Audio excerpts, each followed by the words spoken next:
Yes, everybody, Russell, the West Ham Network. Hope you're safe and well. We're just going into the it's the 89th and a half minute. It's Man United 1, West Ham 1. A 𝗠𝗔𝗡 𝗨𝗡𝗧𝗛𝗗 goal a couple of minutes ago. And to be honest, well deserved. Well deserved. I thought he's had a really good game, 𝗪𝗪𝗧, a really good game. And I think actually the whole midfield had a very good game. I think Freddie Potts had a great game. I think, we got 5 minutes ended injury time. But I think that, definitely these guys have had a very, very good game. Let me just check something quickly. It's probably, no, we're okay. Cool beans. Are we cool beans? Yes, we are cool beans. No, yeah, I think they've had a very good game. There's been some very good players. I think it's good. We've still got 5 minutes added. Injury time, anything can happen. But Man United on the attack at the moment, and we'll have a full debrief of it after. Sorry.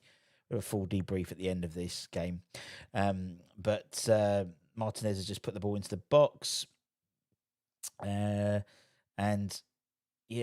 Ahmad versus Diouf. Diouf's grown into this game I think his defensive wasn't very strong, but I think he's got a lot better in the second half. A cross in. 𝗪𝗏 clears, and again, I think a very good game from 𝗪𝗏. I think Bar. It's been a very compact side. He's now he took off Wilson to bring on Mats Kilman to kind of go for the point. I think. I still think we could get something off this, because I think that United looked like coming ball into the box. Areola parries it, and Fernandes clears off that. He gets deflected off the box for a corner. Or let me have a quick look. I'll wait to the end before I give my Fernandes stat about West Ham. I'll just wait to the end of that. But yeah, Fernandes sky high that shot. Minute and a half to go. Why has he done that? Anyway, I've been quite impressed with the aptitude of the boys. It's a totally different game from the game at the weekend. In all honesty, there's a real fight there, and we're really trying. Bowen's got the ball now. Bowen, he's jinxed the ball into the middle of the box. Tries to cut it back to 𝗪𝗪𝗦𝗧𝗛𝗏 𝗪𝗪𝗏𝗧𝗏. But nothing happens. Great for 𝗪𝗪𝗏𝗧𝗏 to get minutes as well. As you said, he didn't feature yesterday, and a number of the other players didn't feature either. So my assumption was that a lot of them would probably be on the bench today, and it was the case. Russ, I'm not sure myself. Would you predict us staying up? I do.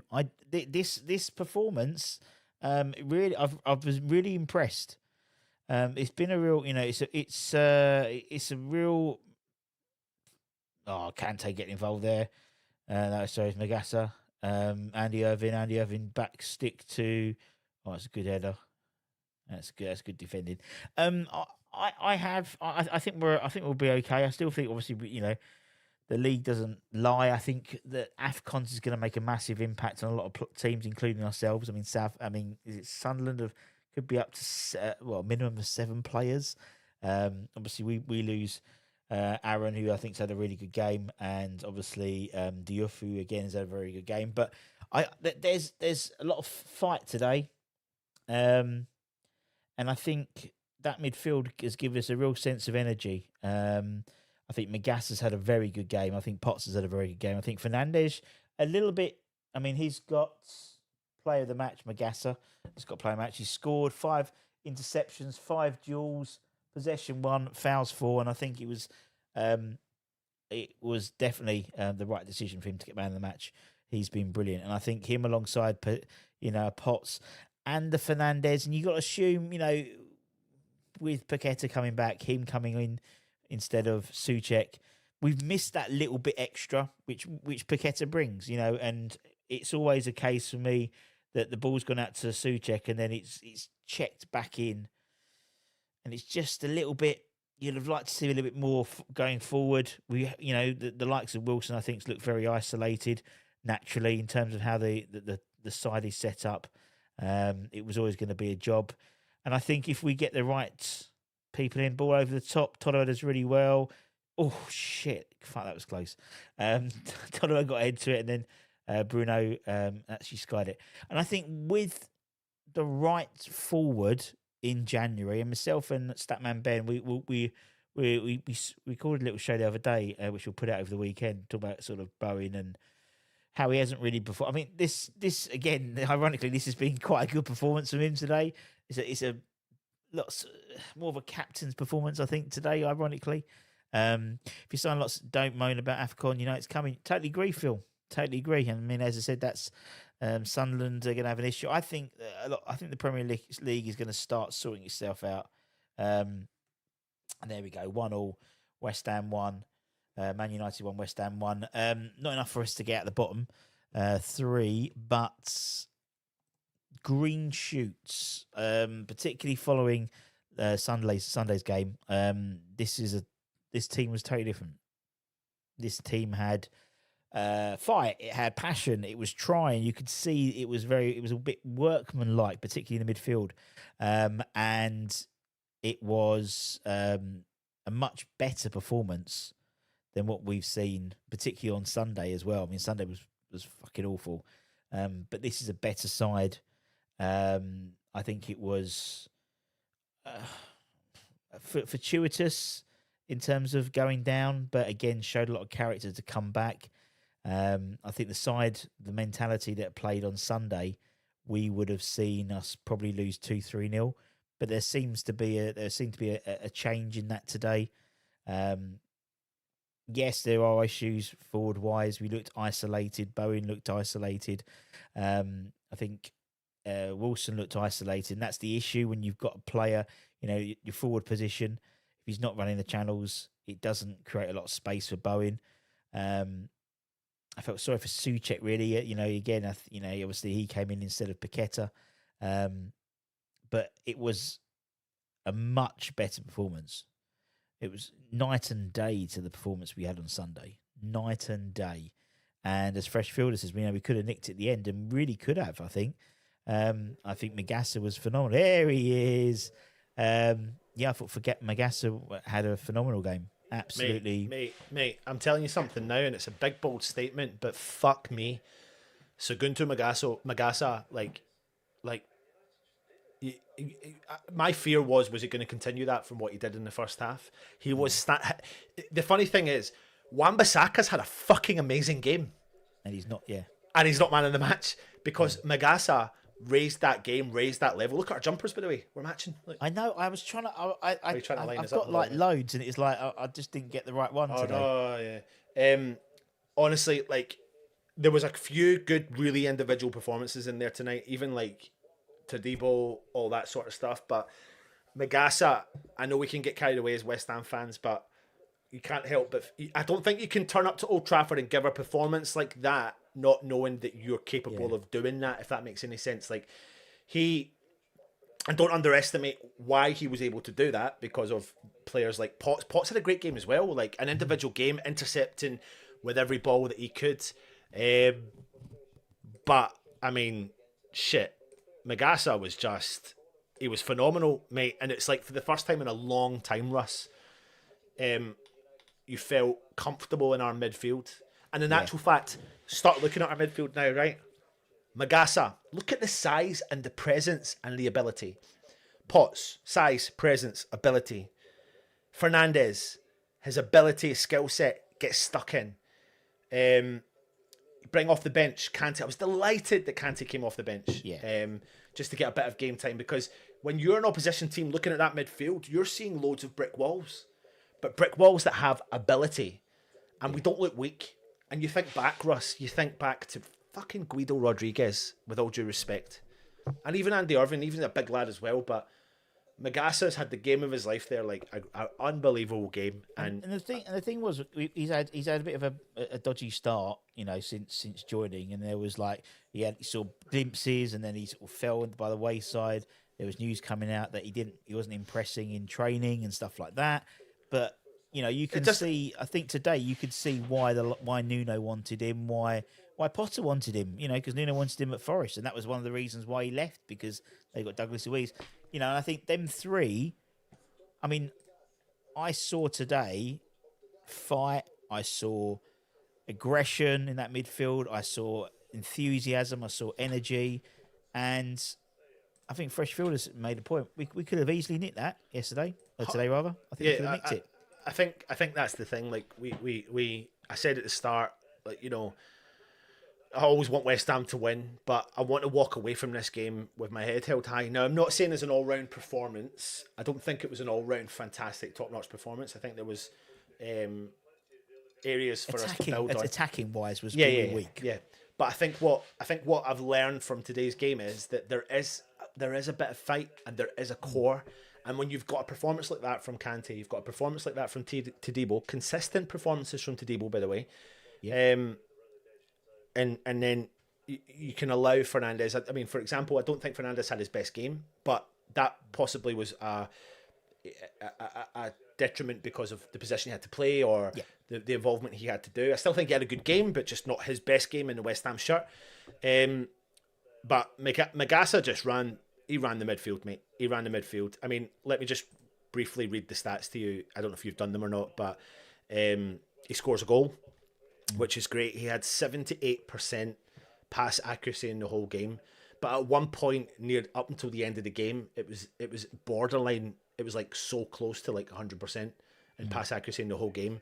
In the opposition half, it was 70% accuracy in his passes, and in his own half, it was 86%. He had 2 shots, obviously one on target, and he scored. He touched the ball 70 times, right? He was fouled 4 times. He won 75% of his tackles, 5 interceptions. He made 1 clearance. He had 8 recoveries. And when you watch his recoveries in particular, he does the whole shadowing the player, shielding the player, shielding the ball, recovering the ball, very confident at doing that against all of their better players. And Buemo, Fernandes, Cunha, like no bother at all. 8 recoveries, like I said. He won 50% of his ground duels, but he attempted 16 ground duels, so he won 8 of them. He won 75% of his aerial duels. He was fouled 4 times in that game, but he was all over the park, doing his job, doing exactly what he was destined to do and brought in to do as well. But, you know, I think he was only really allowed to do that because Freddie Potts probably allowed him to do that. And again, it's like that. I don't want to get carried away with this, right, Russ? I'm not getting carried away. So take this as it comes across. Do you remember when Rice and Souček, potato salad and rice, that connection? We haven't had that. No, we haven't. We haven't. No, we haven't. No, and I get that, and I get that. And I think you know, I think what we have is with the 3 of them, because I'm including Fernandes in that 3, is we have, you know, potentially a very, very good midfield 3. As you said, I think Fernandes was a bit fell by the wayside because he was playing more sort of left side, and then obviously that's what Paqueta tend to do in that sort of 4-2-3-1 formation. I felt sorry for Souček the same way because he sort of drifted out. But what was a bit different today was Bowen was a lot more. Yes, he was out in the right, particularly the first half, but second half he was very much more central. And you know, and it alludes to something. Me and Statman Ben did a video which we'll put out on Saturday probably, talking about Bowen's positioning, and you know, it's very different to how he's been sort of utilised previously this season. It's encouraging. I know it's a point. We're still 2 points in the relegation zone, but we all looked at Man United's and we thought we dreaded today. And you know, we go into the Brighton game, who aren't having the best of run at the moment, with a real sense of optimism. As long as we can, you know, there's a few knocks and bits at the end. I think it just highlights, you know, again, it just highlights it. 2 things. It highlights that there are players there that we should be okay with, and we're getting a little bit of consistency, especially in defence and things like that. But it highlights what we desperately need. Someone said earlier on in the Matchday Live when I was watching it that, you know, we missed that bastard, that kind of, it's true, like that Arnautovic style player. You know, someone that can I don't know, fucking smash the ball in from 18 yards out from nothing. We miss, and that was the clear and obvious major issue, and it has been the issue all season. Is whether it's Bowen or whether it's Wilson or a combination of both, they look so isolated up there on their own, and unless you are an Antonio or an Ārtavić, you are strong enough to hold off players, and as you said, like fuck them up a little bit. That's why it's so critical in January we get that person in, because then that unlocks the likes of Bowen and Somerville, because they'll be running the channels then, and then allows that extra space in the middle for Somerville to run in, for Bowen to run in. That's when he was so successful, with Bowen was, when Antonio would run the right-hand side channel and they had that big gap. It's so... I still think we're a striker away from a very good side. I do feel like it's more than that.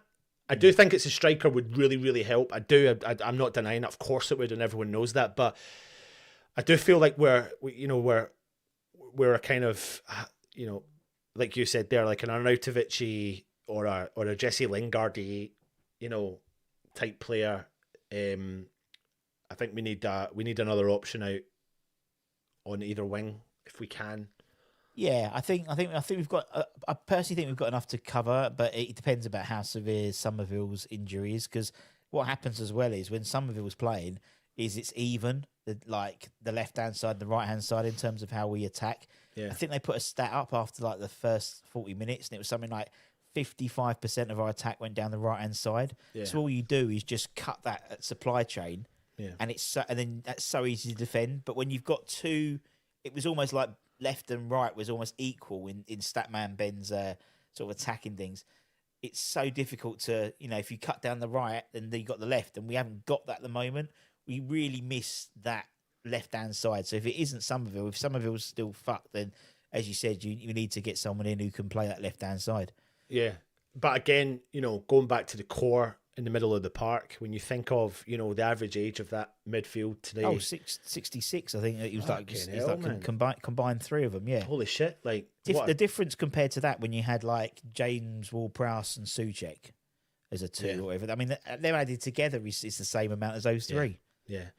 But, it gives me a little bit of hope. I know we're still 2 points from safety. I know it's not ideal, but going to Old Trafford's never going to be easy. And I know we can sit here. It's funny because you sit here and you think, like the Liverpool game, for example, and you look at what Sunderland did against Liverpool and you think, why can't fucking West Ham do that? Well, West Ham can't Forest do that. As well. Forest beat them 3-0 at their gaff, innit? But we just, for some reason, we just can't do it because we don't have many eggs in the basket, to be honest with you. And we're desperately crying out for those eggs in the basket. And this is why this window is so key. This is why this window's so key for us, Russ. But also what is key is the AFCONs as well. I mean, Sunderland could lose up to 7 players at least. Yeah. That's all their best players. And same as Leeds as well. Yeah, but you know that Sunderland are probably safe. They've done enough now. No, I don't think they are. I genuinely don't think they are. I mean, they need a monumental fuck up, Russ, though. Yeah, because I think the thing is, with all those promoted sides, for the first 3 or 4 months, they've had 3 games, 2 weeks off. 3 games, 2 weeks off. 3 games, 2 weeks off. Now they've got no break until March, plus half their squad, half their starting 11 isn't going to be playing. Yeah. The most, Diarra, all those types of players aren't going to be playing. They're going to be playing at the AFCONs. And they'll be playing every week. And I think you'll see a lot. I think Sunderland will drop back and they'll get dragged in. Maybe not, they might not be 17th, but they'll end up being about 14th, 15th. They'll drop down for sure, because I think they will. And, you've got to say, we've played United now away. We've got to play Brighton away, and then, it's anyone's game. I think Leeds will be in the same boat, I think, once you get these games week in, week out. So, yeah. There's a watch. Sorry, Siri. Yeah. No, I think, listen, there are positives to walk away from that.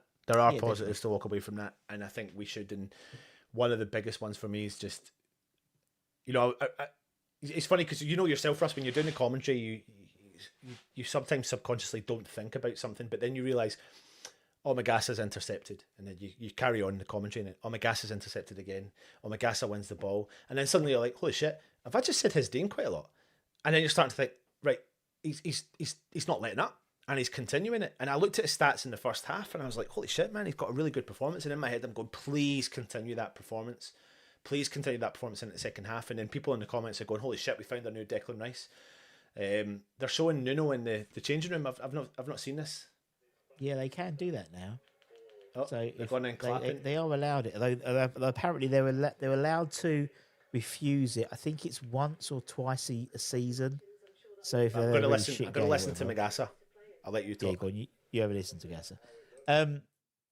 Yeah, I mean, I think you can look at things two ways. Was it a good point, or was it 2 points lost? I think we've had situations where it's been 2 Ross, points I'm actually lost. going to leave, but I'll come back at some point. Okay, maybe not in this one. Much love. All right, so it's a case of whether it's 2 points, 1 point gain or 2 points lost. We've had situations, I think, the Bournemouth game where it was literally 2 points lost, 1 point gain.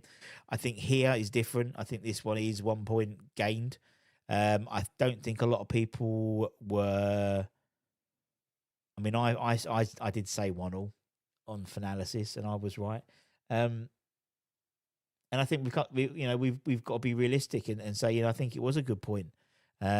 Yes, we're still in the bottom, but the likes of Leeds and these guys have got to go to Old Trafford as well, and and as well as all the other places. And I just think there's a bit of fight in that side now, and it's a bit of fight. I didn't see us on Sunday, and I just think there's something to hold on to. And I know we're West Ham fans are proverbially sort of holding on to sort of bygone eras and slivers of hope, but I just think there's definitely something there. And I think I just think we if we keep that 3 as a 3 in that midfield, Potts, Mphaga, I thought Potts again, and it's something that we are speaking about before. How many times again did we win the ball in midfield? We actually won the ball in midfield. We tackled. It was a sliding tackle. We were a bit nastier as well. We did put a bit of foot in. We did push people. We did drag, pull a shirt here. And that's what you need. And that is what you need. We have been far too nice for far too long. We want to be tough. We've got to be tough to beat.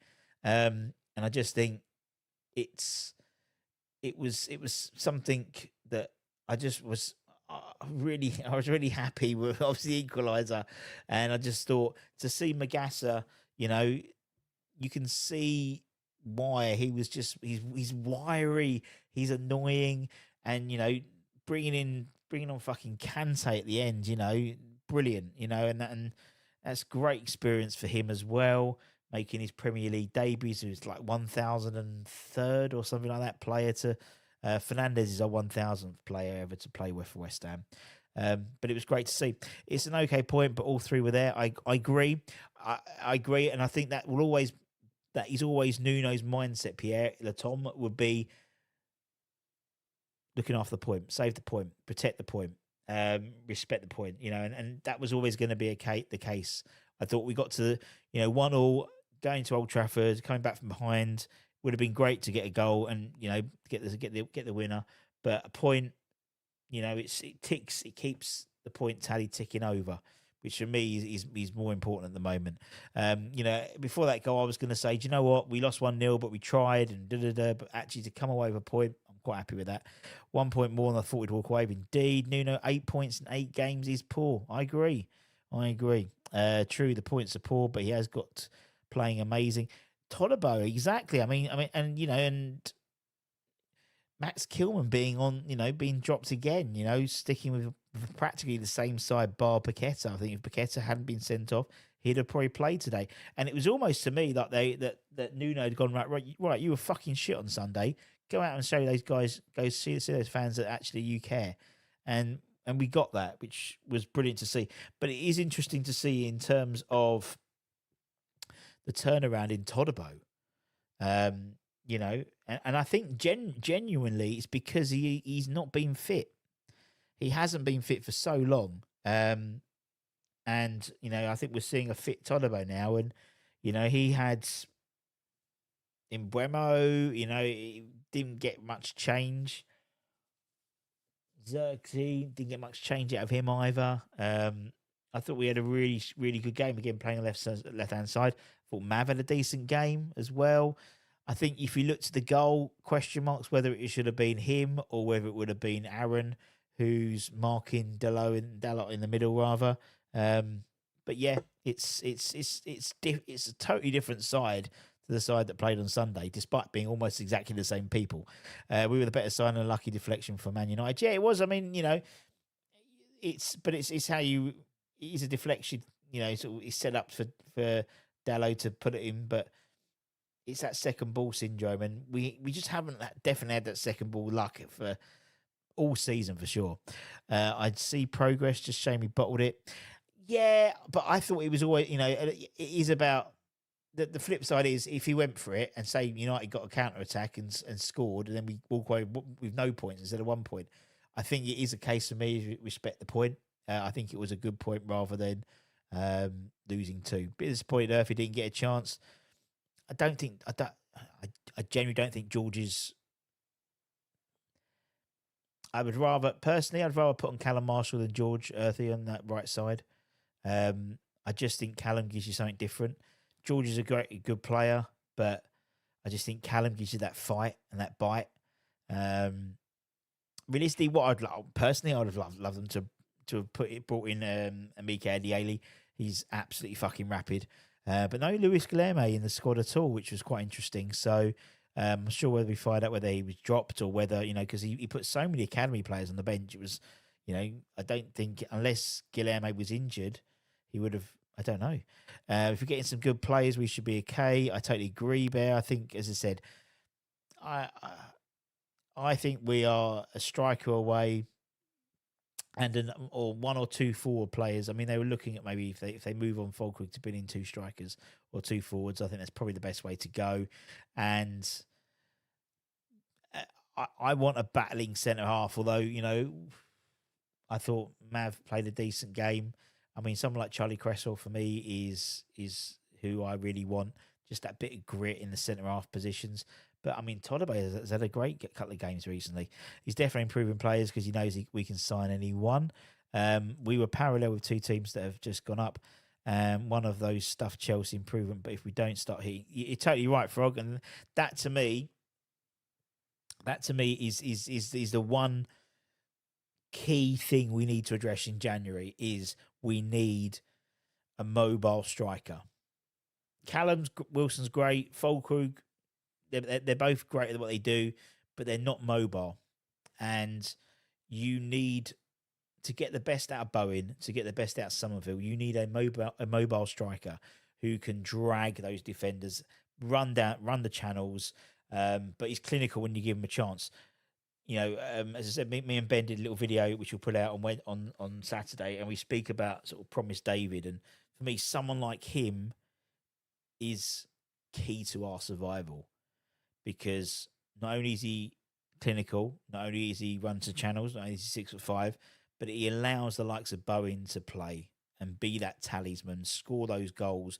He looked a bit like the old Bowen was back today. He wanted the ball, and he wasn't just making sensible, decisions, passing back. He was running with the ball. He was taking people on. He was cutting inside. He was trying to make things happen. And I think that bodes really well for the rest of the season. Although he did get knocked a couple of times, which did worry me slightly. Just needs to be less legs. But I don't think he will be Trudge. I think we know what we are. He is Moyes-esque in that respect. He'll be respecting the point, and then if we, on the counter attack, getting the odd goal, nicking the game, and then randomly, like I remember under Moyes, you get a situation where, you put 3 or 4 past the side, it just clicks, and I think this will just click one day. Darwin Núñez in January, Russ, kind of striker we need, maybe, but isn't he? He's in the Saudi Pro League. Because he can't come over, otherwise he loses all his tax. I'd like to see Marshall start. Wilson didn't contribute. I don't want Marshall to start up front on his own. That's not how. If we're worried about Wilson, his lack of physicality, Marshall is not as physical as Wilson. I wouldn't mind seeing Marshall where they played like Fernandez on the left hand side or whatever. That's where I'd like to see Marshall because I just think he offers. Not a natural winger, but he can play up. And yes, he does play up front of his own, Marshall. I think the under 21s, but it's but Ajala's almost, or Earthy's there, and they're almost playing as a 2. I don't think Marshall is it. He's not strong enough, but he'll give you that sort of, as I said, I always talk of him like a Craig Bellamy type player. Would you play Craig Bellamy up front? He's only this side. No. So why? So you wouldn't do that with Callum Marshall. We need to buy a striker in January. Yep. Earthy in a 10. I don't think he's strong enough, mate. I'll be honest. I love the academy. I love the academy, but some people are ready and some people aren't. Kante physically is ready. I think someone like one of the centre halves, Ezra probably maybe, or Edris, they could fit into the side. I just don't see it with Earthy. And I think we he's a good player as a 10. I just don't think he's strong enough, to be honest. He's, for me, there's like a Venn diagram. There's a lot of players who are too good for the 21s, but I don't think they're good enough for the Premier League. They're in that buffer zone. George may change my opinion one day, but I just don't. I've seen plenty of him live, and I just think sometimes, don't know. We look like a team staying deed. Agreed. We need a barricading bully. We need like, and that's why I think Charlie Cresswell for me is like a young Craig Dawson, And again, or a young, I'll say it under my breath, Harry Maguire. But I think we need someone like that in the central defence area to then allow the midfield to do their job a bit more rather than having to cover all the time. Subs have and will cost us points. Fucking Bottler. Hindsight's a great thing, English. He could have, if he'd gone for it and then we lost 2-1, you'll be saying we should have respected the point. And let's be honest, I think if he'd got 2-1, brilliant, fantastic. But if he'd gone for it and then we're 3 points from safety rather than 2 points from safety, that point could make all the fucking difference at the end of the season. I wonder how much Nuno misses his backroom team. Yeah, but he's always been quite complimentary about who he's got. And I think he works very well with Mark Robson particularly. Magassa Beast, he was everywhere. He's looking to leave himself. The thing is, but he might look to leave, but unless he leaves, but he has to stay there for a number of years. Otherwise, he has to pay the tax back, which is sort of the issue why if we got Tony in the same way if you got Darwin Núñez, you wouldn't own him permanently. You'd have to do it on loan. So he's still technically employed by the team in Saudi Arabia until... I think it's 3 years has gone. Exactly, same thing I'll say. Paul, hope you well. Great game. I thought it was man of match. Potts was very good. Bagassa was great. And Nuno and Todibo is looking quality. Now he's fit. And Nuno set up for good counter-attacking football. In all honesty, I think that's the DNA this side. All the chop and changing of the managers, the DNA of this side is 4-2-3-1, counter-attacking football. And whether you like it or not, that is what this team is best at. We've got, I think, 3 very good central midfielder players now.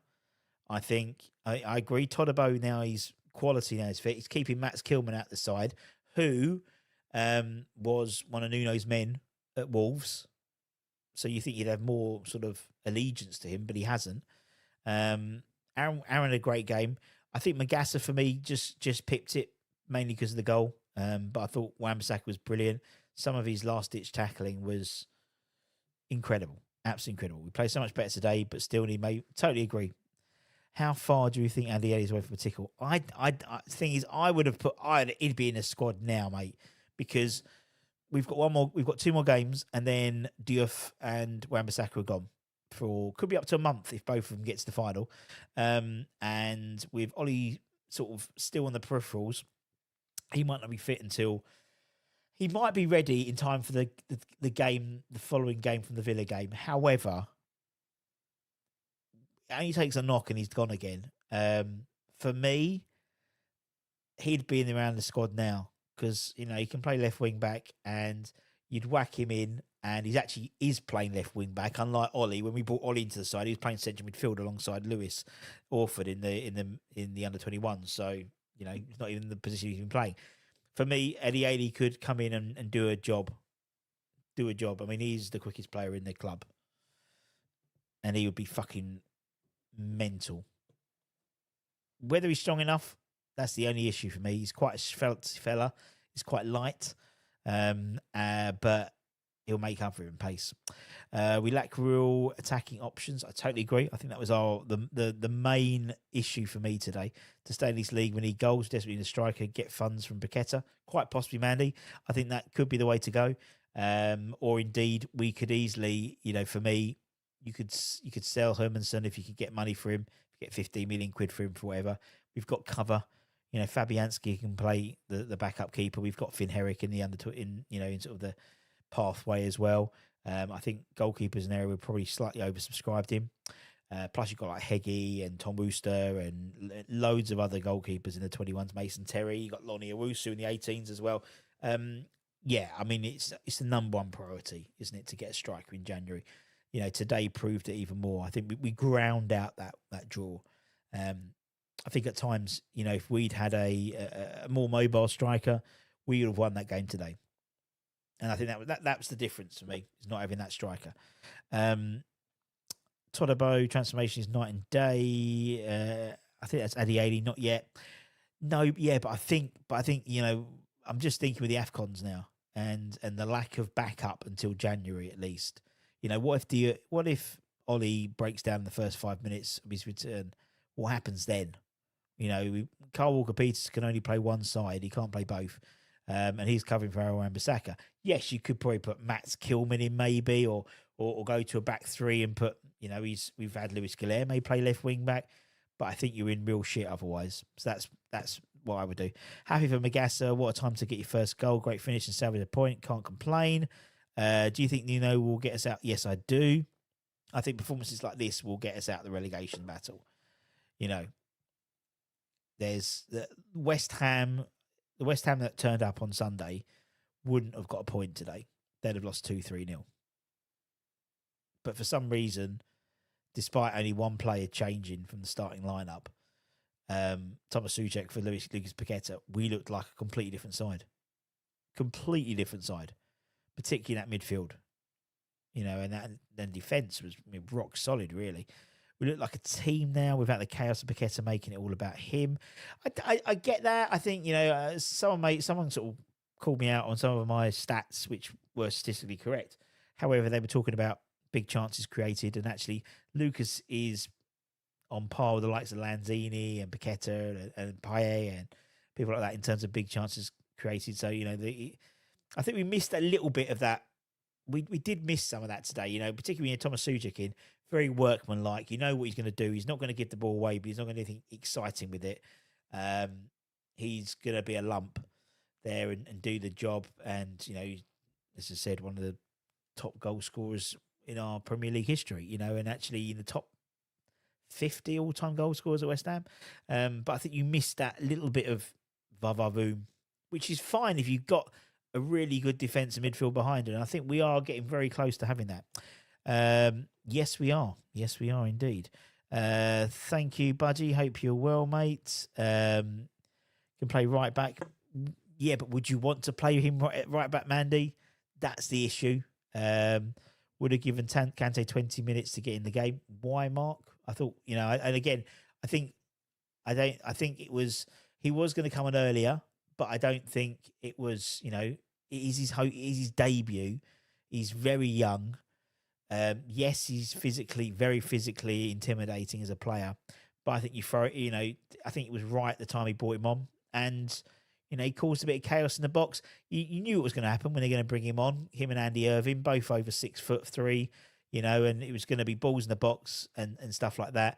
And I don't mind a bit of shithousery like that sometimes.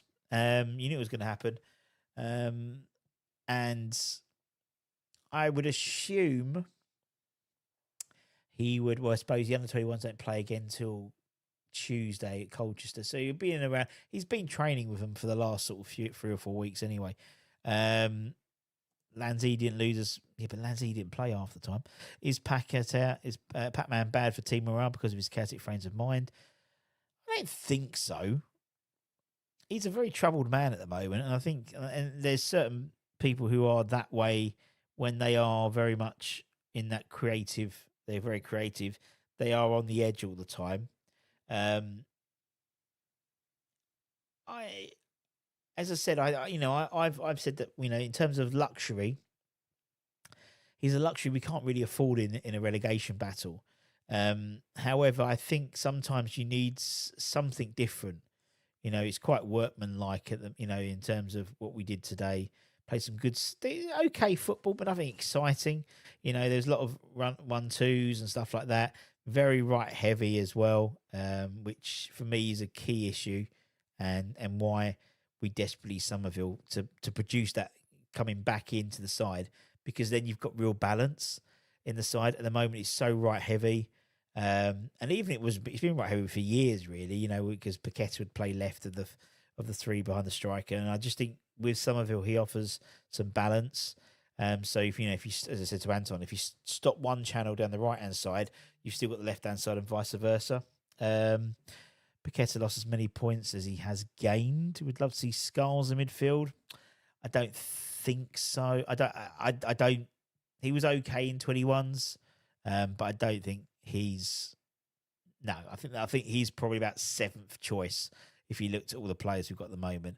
I think in a few years' time, what a player we'll have in 𝗪𝗧.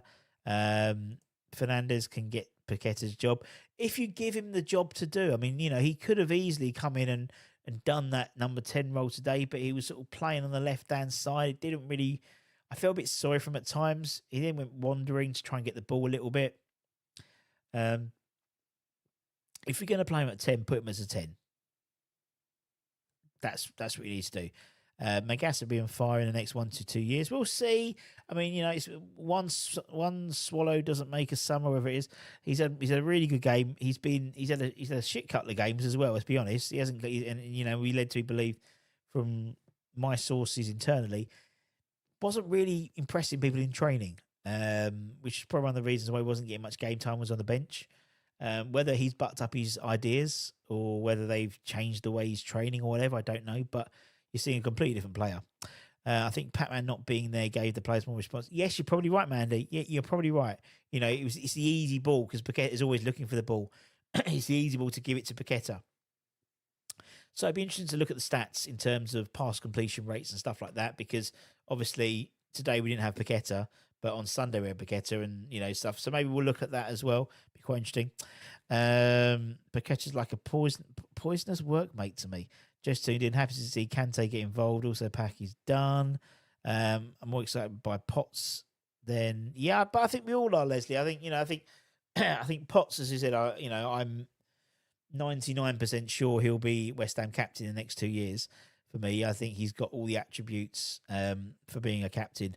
I think 𝗪𝗪𝗧, and what was quite nice, I don't know if you sort of picked it up, but on the coverage, 𝗪𝗪𝗧 would do a tackle and, him and Potts would like fist bump and vice versa. And I think, we haven't had and Anton made a good point. We haven't had a good midfield pairing since sort of Souček and Rice before they changed position.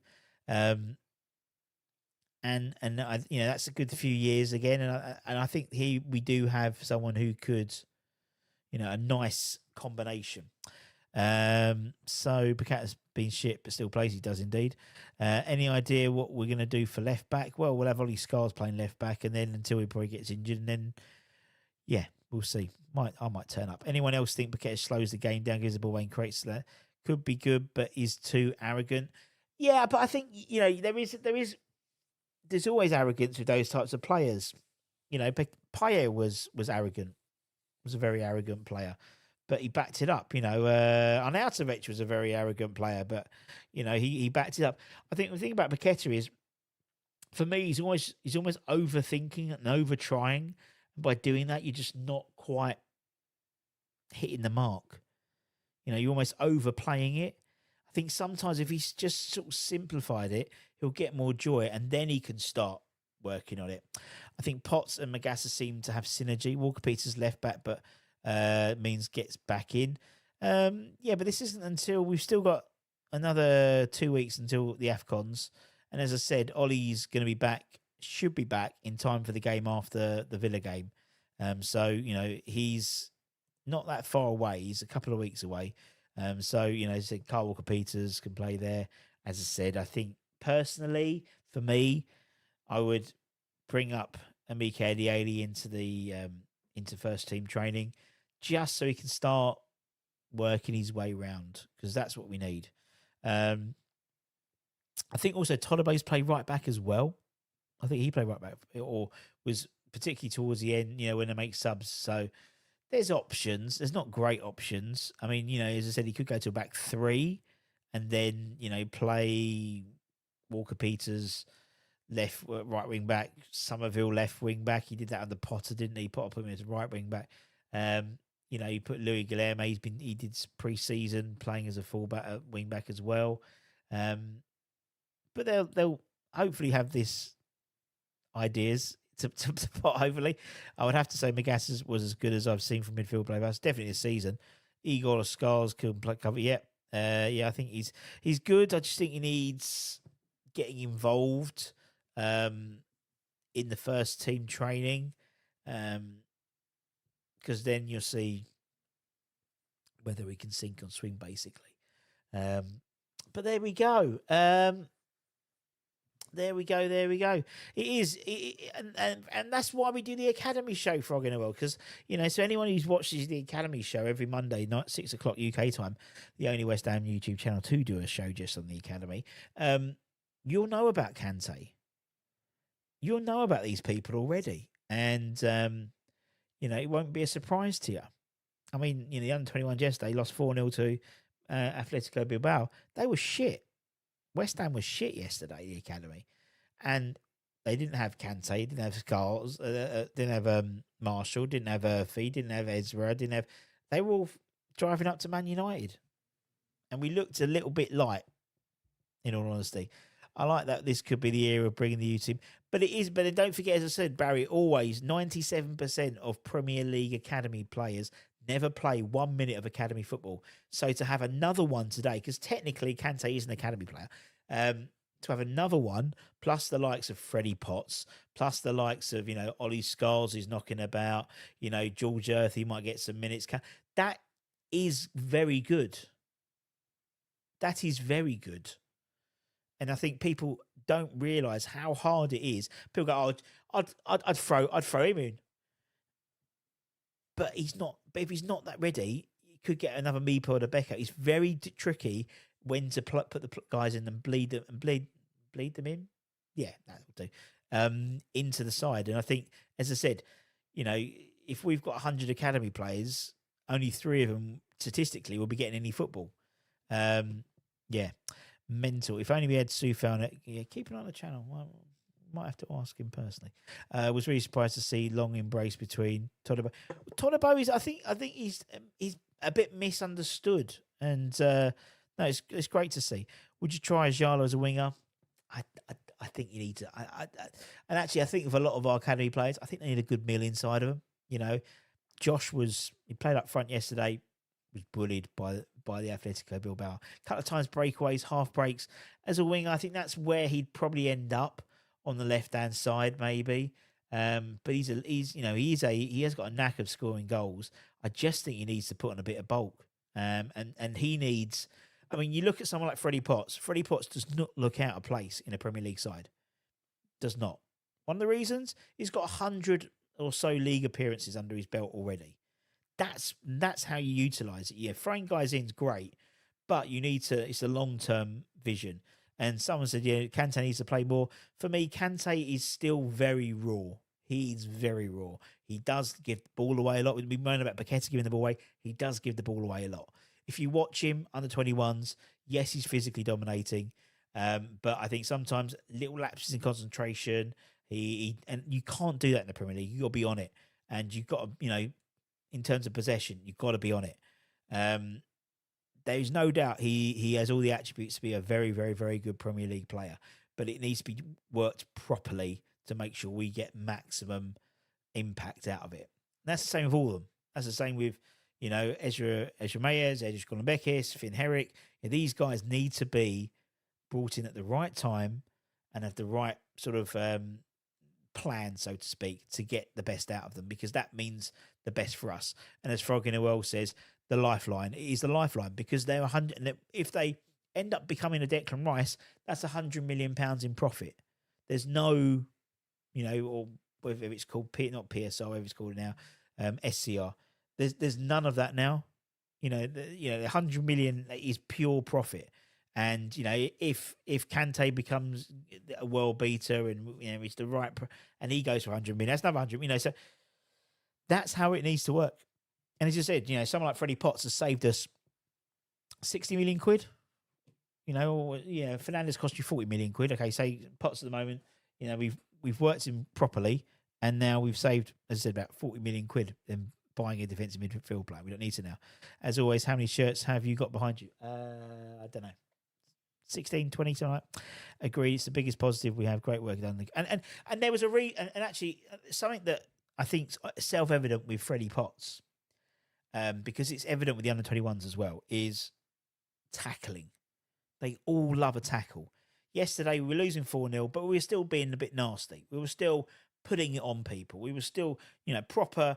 It's the West Ham way. It's getting in there and getting in their faces, and that's something we don't necessarily put an attribute towards in terms of, but very aggressive. The under-21s are a very aggressive side in terms of they like to put a foot in, they like to leave a little bit on, and there's no surprise because they've got the likes of, until recently, Mark Robson and Steve Potts. They've got Mark Phillips, big West Ham fan. They've got, the likes of Anton Ferdinand, Zavon Hines, proper West Ham players. Carlton Cole involved in the loans.